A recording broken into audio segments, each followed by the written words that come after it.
வணக்கம். கூட்டாளிகளினால் நன்மை ஏற்படுமா அப்படின்னு ஒருத்தர் கேட்கிறார். எப்பொழுதுமே கூட்டாளிகளினால் நன்மை ஏற்படுவதற்கு வாய்ப்புகள் அதிகமாக இருக்கு.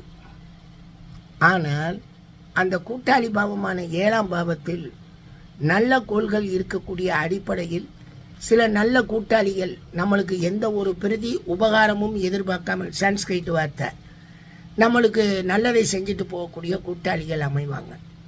அதே சமயத்தில் அங்கே ஒரு தீய கோள் இருக்குன்னா தீய கூட்டாளி வந்துடுவாங்க.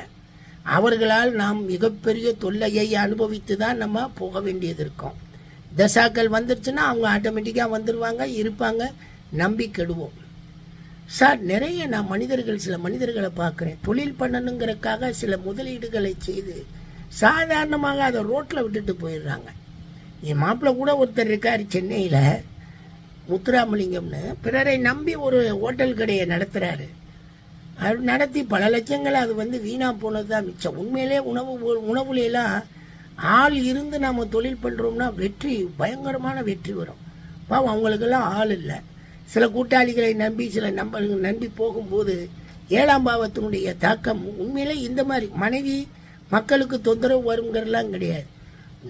நாம் பழகக்கூடிய மனிதர்களாலேயே நமக்கு தொந்தரவு, வீண் விரயங்கள், வெற்றி விரயங்கள்லாம் வரும்.